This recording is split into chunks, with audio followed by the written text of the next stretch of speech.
Hello everybody, welcome back to the Wattpad Book Club. I'm your host, Phoenix, and today I got my lovely friend over here, also my wife. I got Honeybee.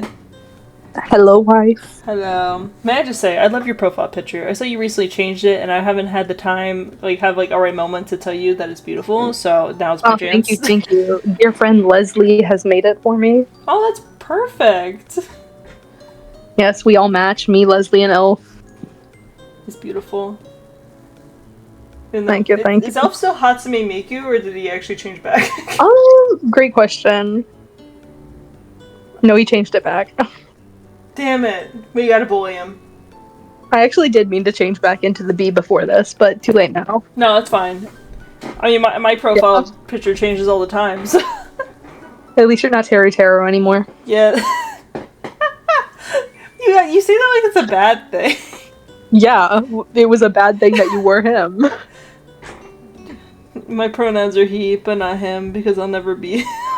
I'm glad you'll never be him. Crazy. And speaking of crazy, well, actually, I don't know, because I don't know a lot about this. We're reading Merthur today, and this is Honey's fandom. I have no idea what I'm getting myself into, but I trust my wife with all my heart and soul, so if... I chose an AU, so hopefully you don't need to know too much. Yeah, so if Honey says this book is good, I'm going to believe them, because why would my wife lie to me? Well, I might be looking at it through rose-colored glasses, but I'm pretty sure it's good. Yeah, like how I did with the Soul to a Gang Leader book that me and Jolene had to read. Yeah. But, I mean, it looks good. It looks good. Can we trust that, though? I think we can. Well, you said this was cross-platforms on Wattpad and AO3. Cross-posted to AO3. Yeah. So, slight quality boost right there, maybe. Yeah.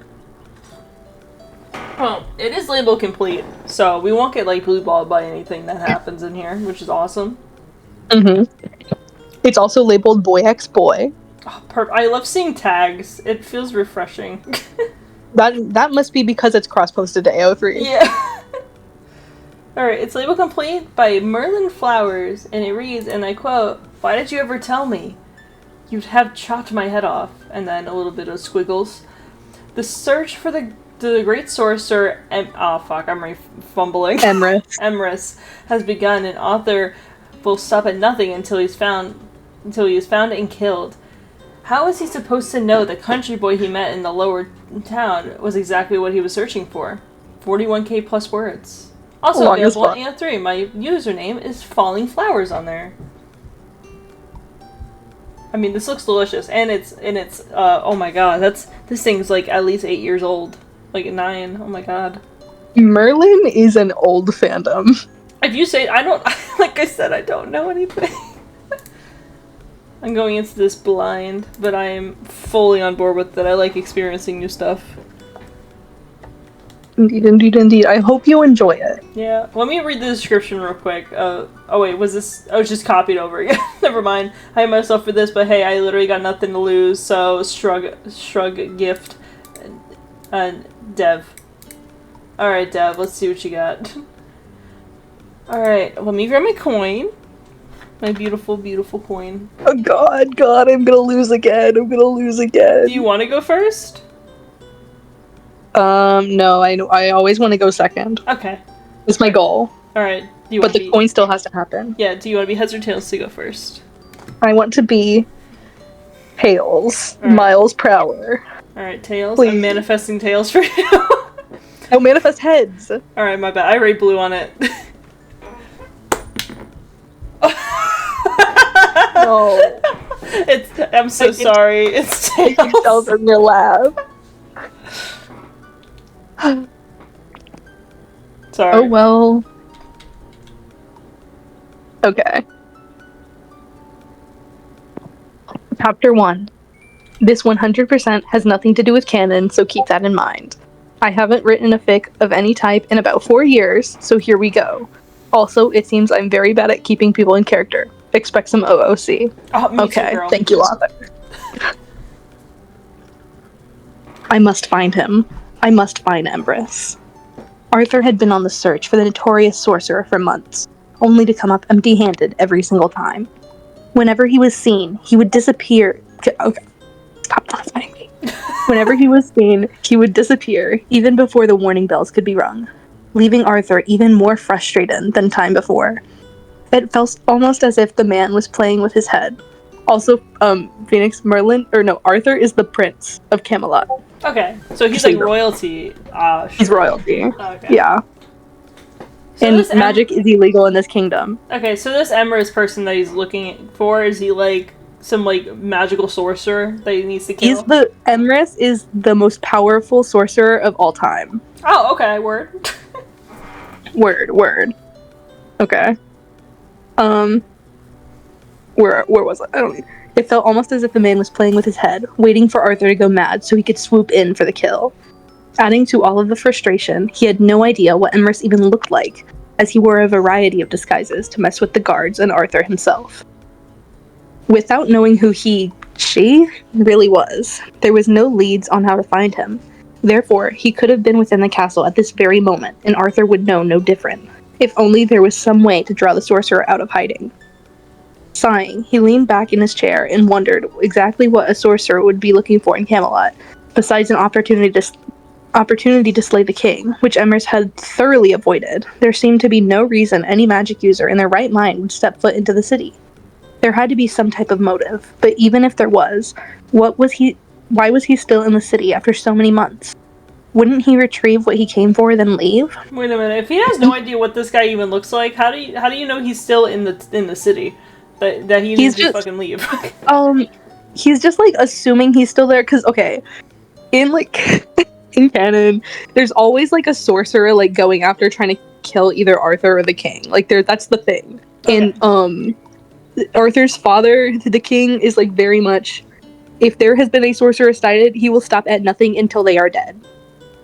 So that's why. Okay, gotcha.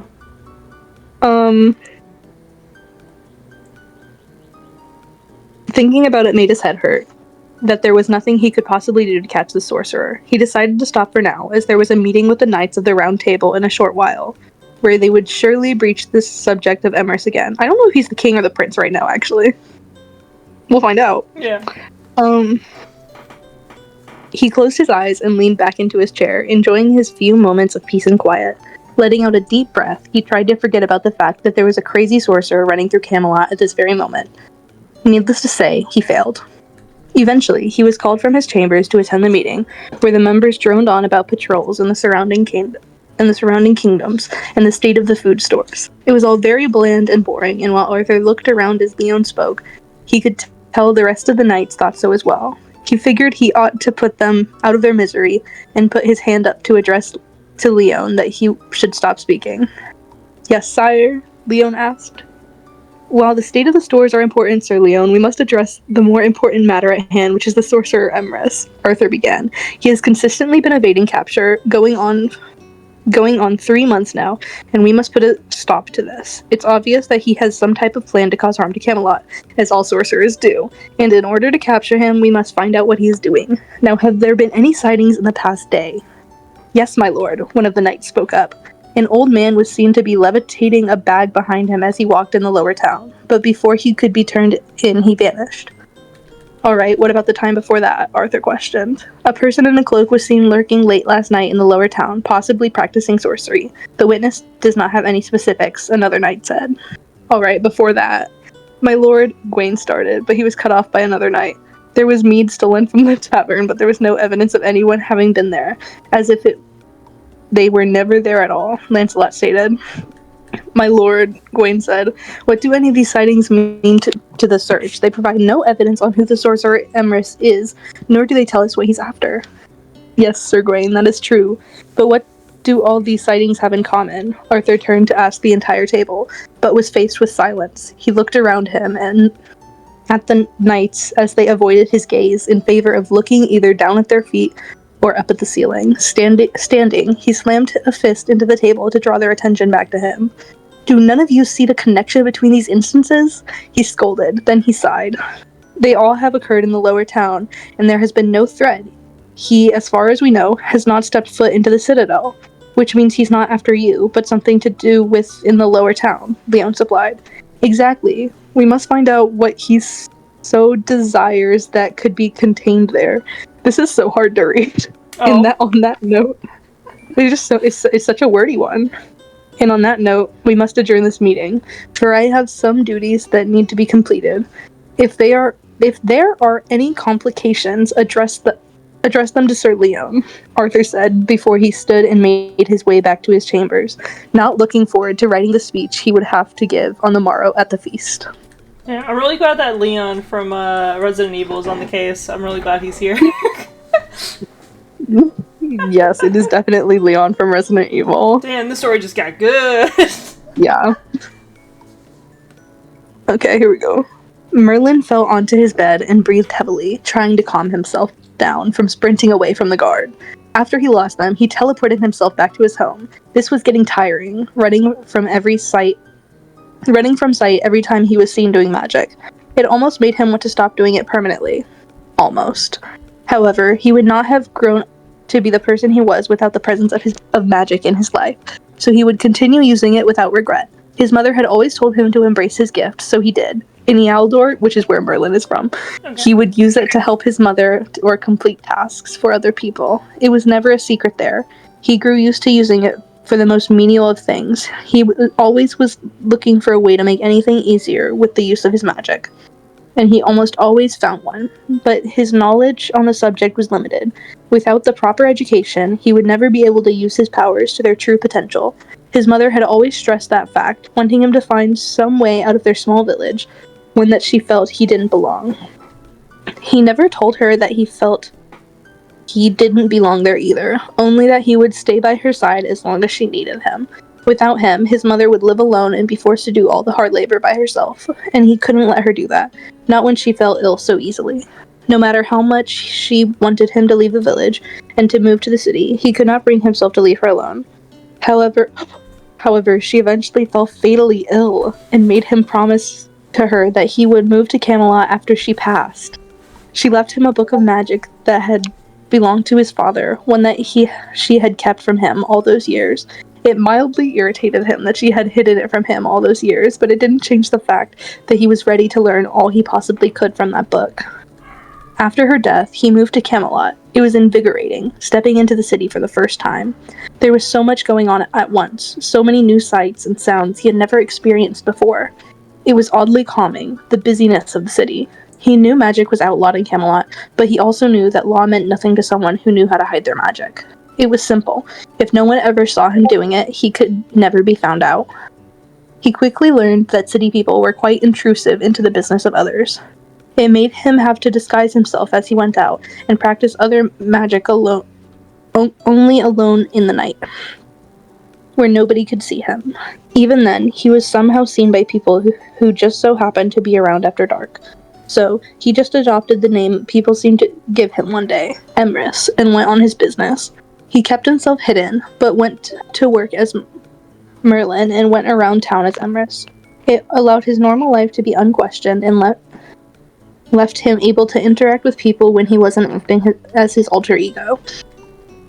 He had even made a few friends. Gwen, a kind young woman who was the handmaid for the Lady Morgana, Lancelot, a common man who worked up the ranks to become a trusted knight for the king. Okay, so Arthur is the king. Alright. And Gawain, a loving buffoon, but a most loyal knight to the king as well, no matter how much he enjoyed getting into fights at the tavern. Merlin had quickly grown to like his small circle of friends, and he felt like he belonged. It was much, much different than his life in Ealdor, but change was never a bad thing. He sighed into his pillow, tired and beat from the night he had. All he'd wanted to do was go into the forest after dark and practice a bit of magic where no one could find him. After murmuring a few spells, he heard a patrol of knights nearing him, and when they saw him, he ran through the trees to lead them away from Camelot. After he had lost them, he teleported himself back home and fallen into his bed. He let sleep come as fast as it could. It seemed that it was the only thing he wasn't running from these days. So, I'm really bad at updating, but I'm planning for this fic to be short and only a few chapters. Girl, this thing's 41k words! Also, SOs, I don't know what does that mean? Maybe cuz? I don't know. Whatever. It would have been longer, but I'm too lazy. Dev. This is beautiful. I love that you went first because I can understand how these names and places are supposed to be said. Are supposed to be said, yeah. Yeah, I'm gonna already go ahead and forget everything. I would have helped you anyway, but don't worry, I'll try to remember how you said it. That way, Owen. Okay. You don't have to baby me that much, but. All right. Okay. Chapter 2. I'm really bad at trying to be funny, so I apologize for that. I hope y'all enjoy this because I had several breakthroughs while writing it and currently have big plans for this fic. Alright, pop off, queen. Merlin awoke the next morning dreading going to work, but rose up and out of bed anyway. He dressed himself and ate a serving of bread and cheese to break his fast. Before he knew it, he was out of his house and making his way to the shop he worked in. Camelot was beautiful in the morning, with the sun rising on the horizon of the Citadel, yeah. And the sky painting shades of purple, orange, and blue. It would have been serene, if not for the constant hustle and bustle of the people in the city. There always seemed to be someone running off to meet someone else, to complete a job, or to get themselves somewhere. In the mornings, the scent of freshly made bread and pastries would make its way down the entire lower town from the bakery, and it would only added to the comfort that was Camelot. Merlin greeted people as he walked through the town, as he had made quite the impression on the people since he was so kind. Gwen was also well known amongst the people, and she introduced him to everyone that she knew, and they were seen around together frequently while she wasn't working in the castle. People quickly began to recognize him and talk to him, and it was all very overwhelming in the beginning. Once he got used to it, he started enjoying his new life, even if it did make him have to hide his magic. He made his way to the medical shop he worked in and waved to the owner. Gaius, to let him know that he was there before making his way to the back room to take stock. The room was a large one, covered wall to wall with shelves holding all types of products. He went through the many types of herbs and potions, making sure nothing had gone bad or been stolen overnight. Wait, if magic is banned, how are there still potions? Or are they not considered magic? The potions are just, like, medicine. Oh, okay, sorry. Well, I read potions and I'm like, that's some wizard shit. Yeah. After he finished the stock, he would have to be up in the storefront to clean the floors and sell wares. It was a simple job, and though Merlin had always desired something more exciting, he was fine with doing what he had to do for now in order to make a life for himself. The day went on as smoothly as it did any other, and by early evening, Gareth? I think that's supposed to say Gaius. Oh, Gaius. Had left, and Merlin was closing up shop after the last customer had gone. The sun was low in the sky, signaling it would be dark very soon. It must be fall right now, because that's how that's how it works in fall. Mm-hmm. And after not using his magic all day, he was itching to do something with it. Trying to not look like he was about to commit a legal offense that could be punishable by death, he walked home as fast as his feet would take him, without the aid of magic, of course. He found himself at home, and, after shutting the door, quickly flicked the nublet to light the fire. Sorry. Another to retrieve a pot and have it filled with water and place on the fire, and raise his whole hand to begin cutting of the vegetables. Wait, Phoenix. Yeah. What's up? Wait, if it's like... Yes? You know the other application of the word finger? Does it just say nublet all the time? What the fuck is that experience like, bro? It's quite a beautiful experience. Especially when you're, like, really into a fanfiction and it gets interrupted by the word nublet appearing. I began to nublet him. Sorry. Okay. If I ever read that kind of thing on my computer where that, like, the application works like that, I will take a screenshot and send that to you. Oh my god, so please. Oh, but okay, letting a sigh out that felt like it had been locked away all day, he strutted across the room and grabbed his book of magic before laying across his bed to read it. The background sound of water boiling and vegetables chopping, he let himself relax. He had finished eating and was beginning to drift off when there was a bang at the door, followed by muffled voices. As it had already gone dark, he wondered what could possibly be the reason to arrive in late evening. The door was banging on again, this time followed by a few voices. "Open up, royal guard! The King of Camelot has demanded a search of the entire lower town," a stern voice yelled from the other side. Oh, fuck, Merlin thought. If they found the Book of Magic, he'd be burned at the stake, as many like him had been. He tensed, wondering how he could possibly hide the book so they couldn't possibly find it. There was another bang at the door. "If you don't let us in, we'll be forced to break down this door," the voices yelled again. There were muffled sounds again, words he couldn't make out, and he feared they were onto him. Merlin cursed under his breath before throwing his book beneath his mattress and hoping the guards would be dumb enough to not look under it. It was inevitable, though. He figured as he made his way to the door, trying not to tremble. They would... Trember. Trember? Oh, sorry, I No, thought it was... that's what you said. Trember. I'm stupid. They would enter and push him to the ground and clear out his bookshelf and go through his cupboard, and somehow he would be found out. He tried to shake himself out of the terror, but he couldn't believe it would possibly be But he couldn't believe it could possibly be over for him in the next few minutes. He was in his right mind to think about running, but they would just push the door down and find he wasn't there before figuring out he was a sorcerer. "This is your last chance," the yell made him flinch, and the following blow of a fist upon the door made him jump. He stood in the front of the door and gripped the handle before pulling it open. "Finally, Merlin. Took you long enough. I almost started to think you were the sorcerer we were looking for. It's Gawain, right?" Yeah.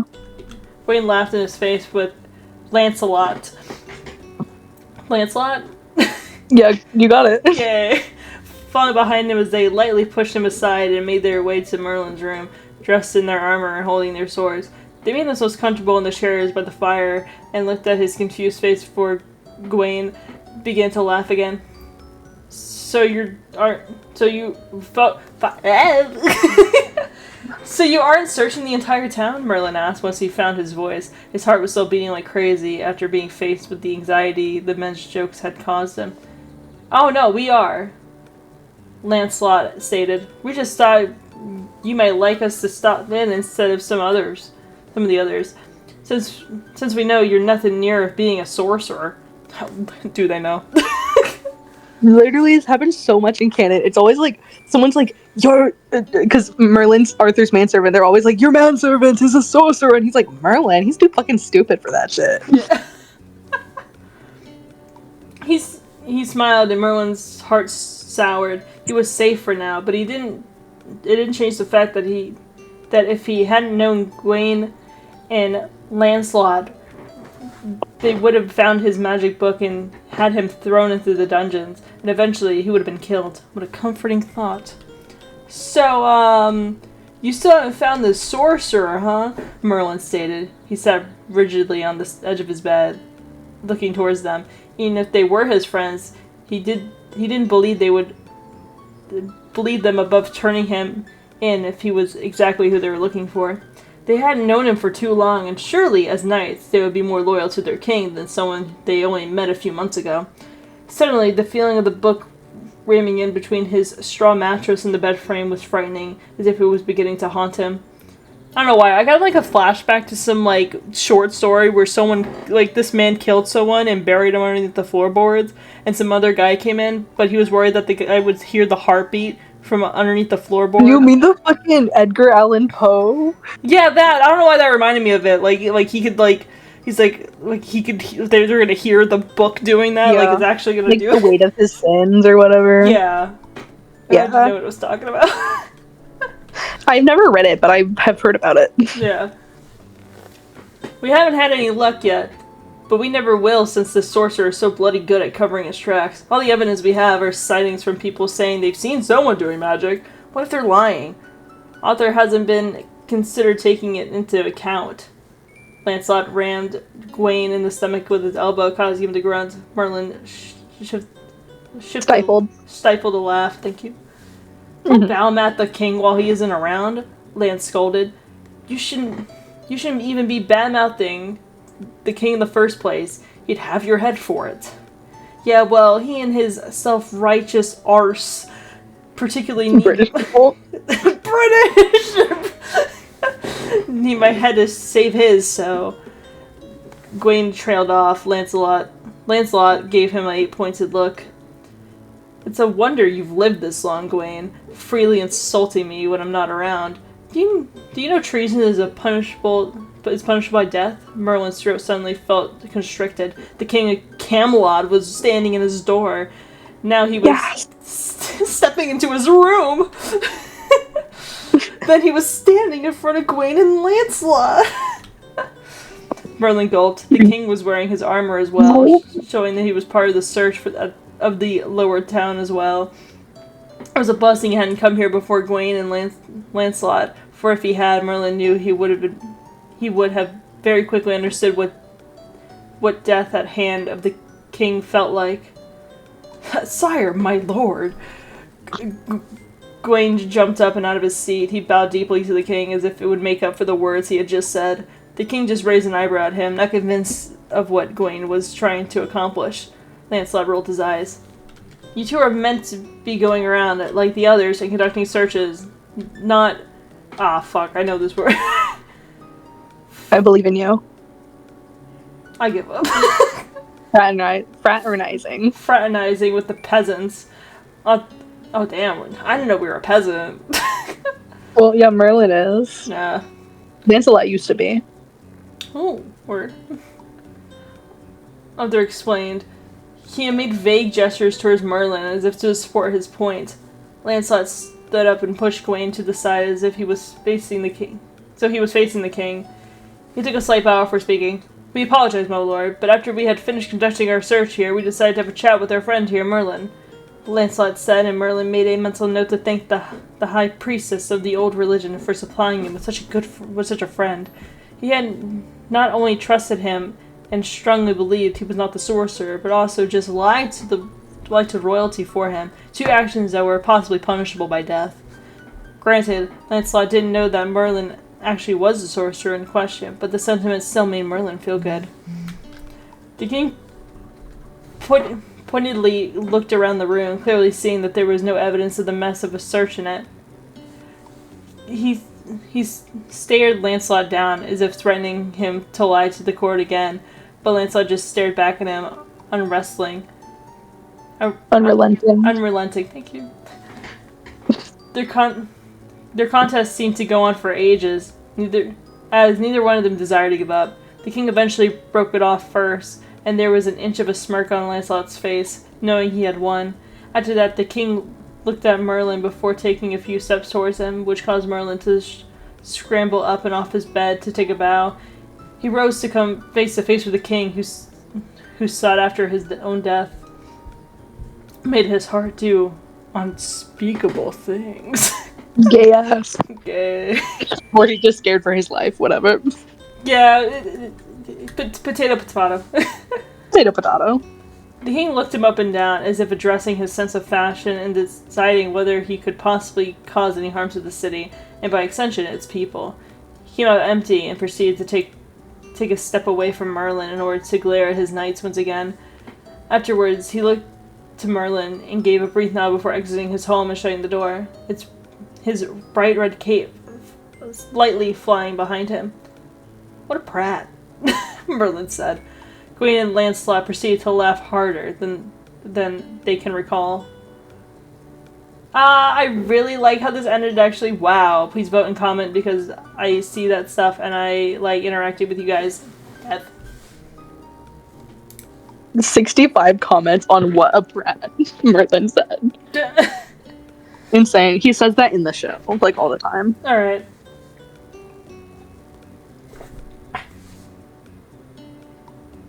Why are the parts so long? I know. But they're good. At least you're not reading garbage that's this long. Yeah, for real. Okay. Chapter 3. Here we go. Here's another. I babble on so much. I noticed. Sorry. It's good though. That barely any action ever happens, and I'm sorry for that, but hopefully I might make up for it here, just maybe. I love my boys a lot, okay?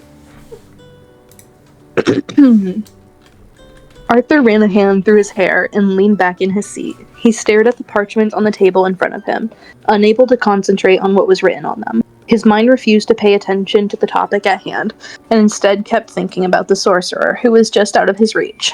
After the search of the lower town last night, they had come up with absolutely nothing. There was no evidence of sorcery anywhere within Camelot, and though that should have made him glad, all it did was increase his frustration. How could one man possibly evade the guard for so long? Magic could have been the answer, but wouldn't he have had some evidence of magic in his home? Did he know about the guard before they showed up, so he could hide all of his belongings? Arthur had no idea what magic could do, so he began to think of anything that Emrys could have possibly done to avoid being caught. All the possibilities made his head hurt. There was a knock on his door, and he drew himself out of his thoughts of the sorcerer to speak. "Enter," he said, and was greeted by 5 of his knights as they strolled into his chambers. Just into his bedroom. Confused, he looked at them as they stood before him, but before he could ask why they were here, Leon spoke up. "We were thinking about the search for the sorcerer, and we wondered if you would allow us to conduct secret watchmen to constantly be amongst the lower town in order to catch Emrys in his acts," he said, and Arthur raised an eyebrow. It was a good idea to have someone constantly down there to catch the criminal in the act, but people would be angry if they knew they were continually being watched. But what the people didn't know wouldn't hurt them, and it was being done for the safety of the people as well. "I like this idea, Leon. I just have one request," Arthur replied. This would be his ticket to finding and being rid of this sorcerer once and for all. He was entirely ready to take on Emrys as soon as he saw him. "I want to be the one to catch him, so I will go to the lower town undercover and alone. There will be no knights with me." But sire, at least take some for extra knights in case you do encounter the sorcerer. You have no idea what type of powers he could possess." Leon tried to get Arthur to listen to him, but the king was already engrossed in thinking of his own plan. If he went down to the lower town, he could stage an event that the sorcerer would have to step into, and then he could catch him in the act. But what kind of event would draw in a sorcerer? The king still had no idea what the man was after, and without that, he wouldn't be able to come up with an effective plan. "No, Leon, I can't. It is my duty to find this sorcerer, and I will do it on my own. I will not endanger the lives of my men," Arthur stated firmly. This was his decision, and he wouldn't turn his back on it. The sorcerer had tricked him one too many times, and he was going to catch him if it was the last thing he did. "I will start on the morrow, and my decision is final. Please escort yourselves from my chambers." The knights left the room, but Leon stayed back to give a pleading look to Arthur, trying to convince him not to do anything stupid. Having grown up with Leon, Arthur knew the man was just trying to look out for him. But as a king, it was his job to protect his people. If going alone on a search was how it had to be done, he would do it. Arthur sighed and nodded at Leon, who smiled before bowing and then leaving the room. Arthur supposed he didn't know what he had gotten himself into. The next morning, he found himself heavily robed and covered in a dark blue hooded cloak. It was on the edge of being winter, and Arthur knew if he didn't find this sorcerer in the next month, he would wreak havoc on Camelot for all the winter months. The sun had come up a few hours before, and it was well into the morning, which meant the lower town would be fluttering with people. The streets would be crowded, and the shops would be open, which gave the sorcerer a perfect place to terrorize the citizens. He made his way out of the castle, staying away from the guards as to not draw attention to himself. Keeping his head down, he wandered down street after street, trying to avoid contact with the peasants the best he could. He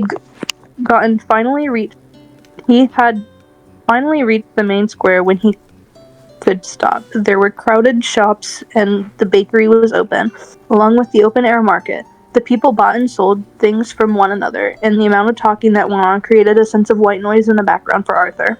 He had never been to the market, as when he had wanted to visit as a child, his father would always turn him down and say, "The market is no place for royalty, Arthur, only for lowly peasants." Well, after a while, Arthur began to believe him. Now, however, he knew that Uther had been mad during his reign, desperate for power. His father had always used tactics that Arthur never agreed with because he felt some of them were far too cruel. Sentenced to death because they were found lurking in the streets at midnight, only possibly doing something illegal. It was no wonder Arthur didn't agree. Uther had been so blinded by power, he refused to see things in any other light but his own. It was maddening at times, though he was right about several things, of course, and Arthur had to credit him for that. Question. Such as... Huh? Question. Is Arthur's father, like, a bad man? Like... Yes. Okay. I don't know if Arthur's father is a horrible man. Okay. Is he dead? But, in this, he's dead. And he does die eventually in canon. Oh, thank God. But the problem is, though, Uther is a bad man, but Arthur still loves him because that's his dad. And it makes problems. Oh, man. Because he cares about his dad. It'd always be like that. Yeah. And then, he put horrible things in his mind, such as his hate of sorcery. Every sorcerer found had been burned at the stake, which, as far as Arthur knew, was what they deserved. Magic could kill people with a snap of a few fingers, and no one could possibly hold power so strong without a desire to misuse it. It corrupted even the best people, and the only way to save them was to free them of their mortal bodies and hope they would find a way back to the light. Uther had always told him, magic is the reason men desire power and destruction, and if people were to have it, Camelot would end in ruins. It was true, of course. A person with magic flowing through their veins couldn't possibly be capable of any good task. Arthur had been perusing through the market, but now he was toppled over on the ground, with a man on top of him. Whoa! Whoa! Whoa, pause. On top of him? Is it Merlin? Probably. He used his hood to cover his head as to not draw attention, but when he looked at the person who had fallen on him, he found the man looking right at his face. It was the same man he had met 2 nights ago with Gawain and Lancelot.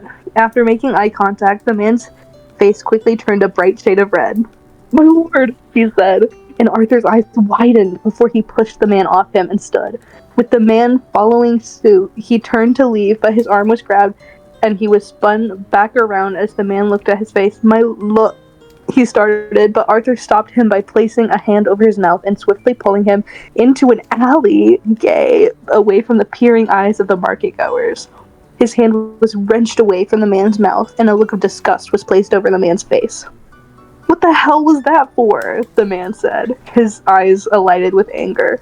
His nostrils flared and his lower lip twitched. "Why are you looking there?" And Arthur wondered why his face turned red so quickly. However, what the man just said suddenly registered in his head, and he easily resumed a furious feeling as well. "Excuse you? You can't address me like that. I could have you beheaded just for saying those words," Arthur supplied, thinking about how he wouldn't actually do that, of course. But when one is angry, the level of threat must always be above one's opponent. "Oh, you could you, my lord? All it would show is just how big of a head you have, as someone who cares about no one but themselves," the man retorted. And Arthur thought for a split second he might actually have him beheaded, because how dare he speak that way to one who is above him? "You will respect me and my place on the throne, whether you like it or not. And you will not insult me when I stand in front of you ever again. Understood?" My mom yelling at me. Is Arthur such a bitch in the canon? He's an absolute bitch before he meets Merlin, but Merlin literally is like, I can fix him, and he fixes him. Okay, that's good. I'm like, wow, he's so fucking on purpose. Arthur just becomes a better person because he has to deal with Merlin all the time. Damn, alright. Arthur took a few steps towards the man in order to have him backed up into the wall of the building. Then he raised his arms up to put his hands against the wall to cage the man in. Whoa. They were about... yeah, for real. They were about the same height, so he couldn't tower over him as he wanted to, but having him pushed up where he couldn't escape produced the desired effect well enough. The man breathed heavily, but it seemed he was lowering from the height of his anger. "We wouldn't even be in this mess if you hadn't pulled me into this alleyway," the man said and pouted. Bruh.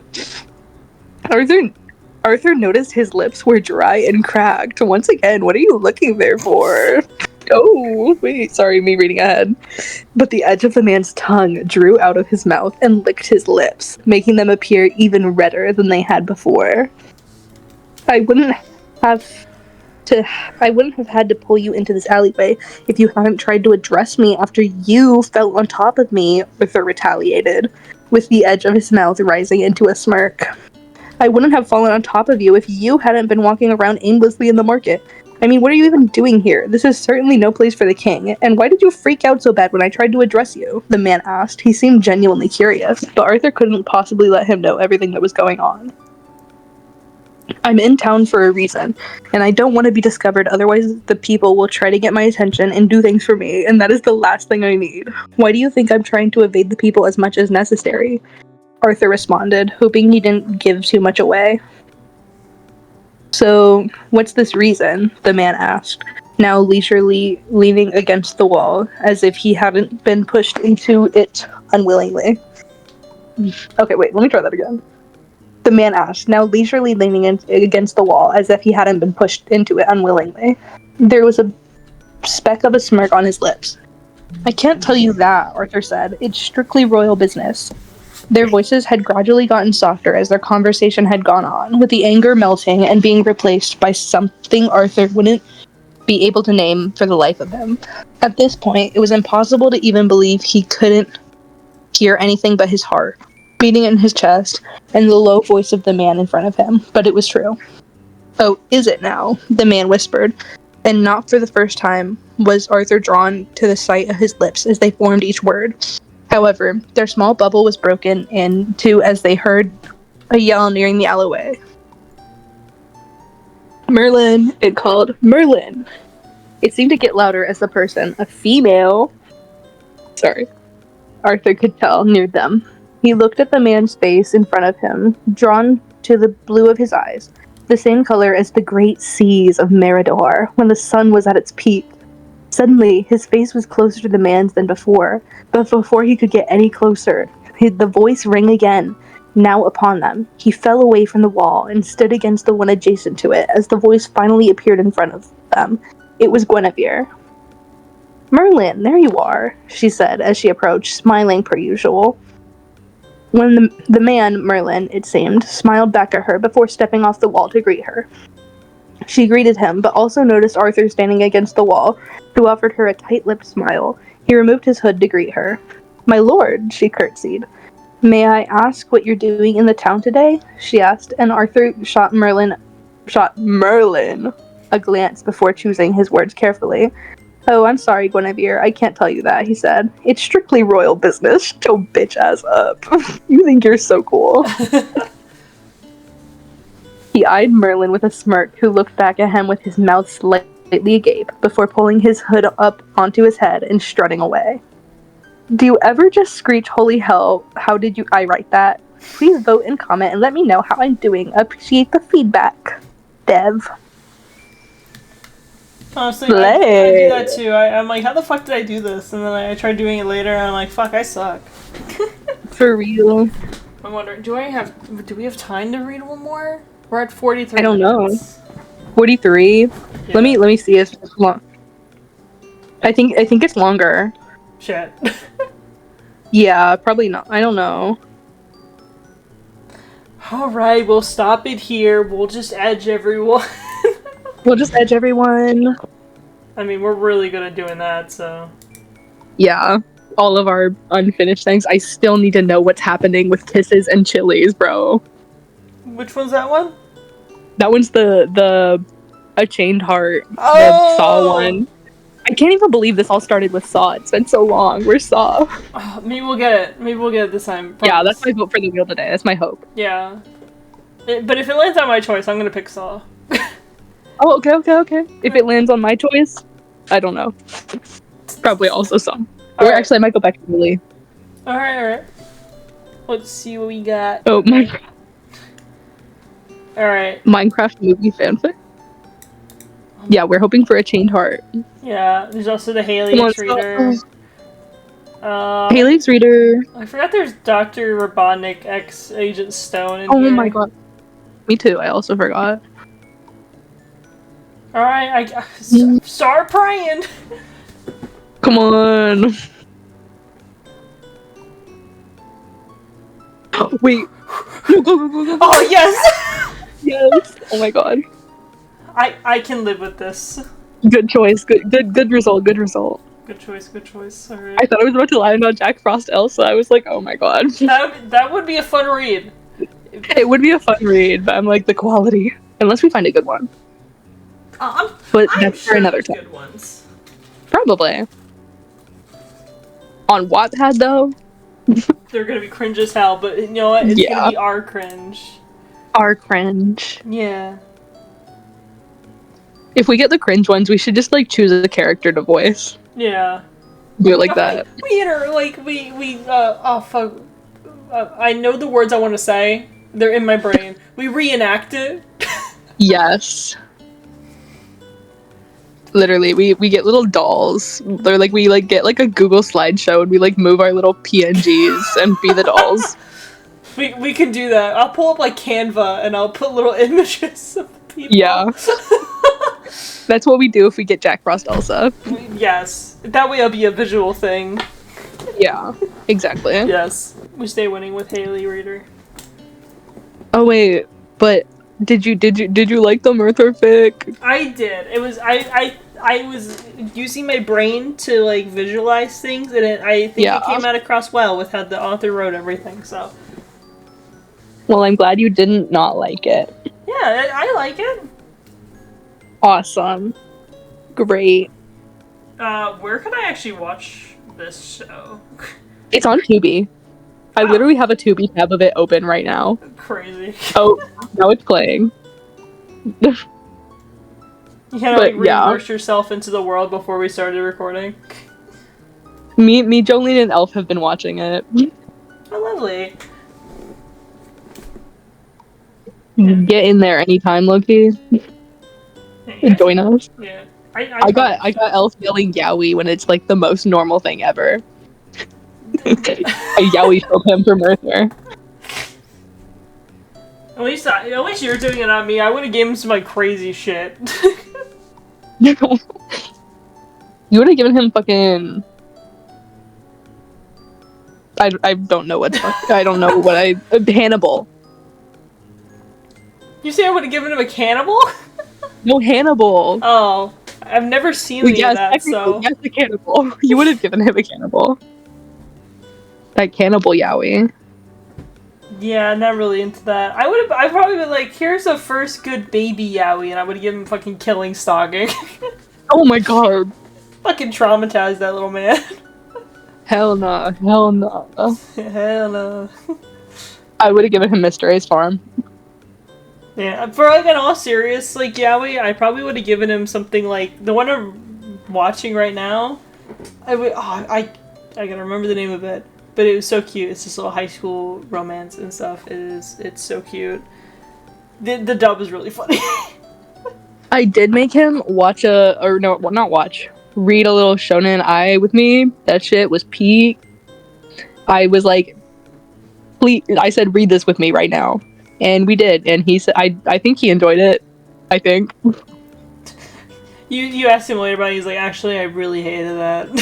Actually, I really did, because this entire time I'm telling him, no, bro, because he was like, I think it would have been better if, like, this guy was a little more insecure, and I'm like, no, bro, you don't understand how refreshing it is that he's not insecure.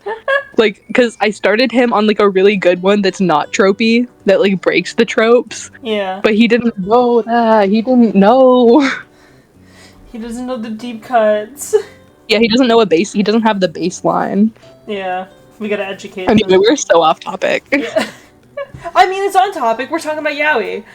Yeah, Yowie is topical. Yeah, Yowie's always in the market. Same thing with Yuri. Yes, Yowie and Yuri. Yeah. There's this like, weird thing. I don't know if you've heard of it, but these people doing like this experimental stuff where they like mix Yowie and Yuri, so it's like boy x girl. Why the fuck were people watching this straight shit? Yeah, weird. boy X girl is like so weird. I don't think I've ever heard like that's so. I don't know why anyone would like that. I think it's against God, actually. I think it's kind of niche and honestly an abomination. Yeah. Anyway. On that note, honey, thank you so much for joining. I really appreciate it. Having me. Yeah, thank you. Also, before I start doing the outro, I was streaming Minecraft the other day, and I was trying to end the stream, and I do my outro for it. I started doing the Wattpad book club outro. You keep on streaming too late, bro. Yeah, it was too late for you to think. I realized that, like, what I said, I'm like, fuck, I am so tired. And then try to recuperate. When's live stream Wattpad book club? I say as if we didn't read My Immortal. Yeah. Also, I've done it before. I've read SG34 fanfiction on the oh my god stream. Because I was like, no one's gonna read this with me, so I'm gonna read it myself. I'm here now, though. I'd read it with you if it lands on the wheel. Yeah, I mean, we did read one part of it, so... We read one... I need to know more about Shadow SMG3. Yeah. Yeah, on screen is a playlist of other Wattpad book club reads I've done in the past, including with Honey. There's Weirdo, there's Jolene, there's Lego, and there's Sage. So if you want specific people, you can pretty much tell who read what with me by just looking at it. Also, the last one on screen, which was me and Lego reading more of the Haley X Reader, is on screen. So if you haven't seen that one, go check it out. We had a ball doing that one. It was quite fun. And yeah, Honey, do you have any final words?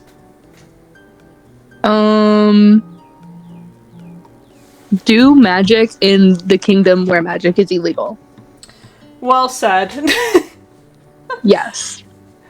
Alright, well, my name is Phoenix, that was Honeybee, and we'll see you guys next time. Bye! Bye-bye.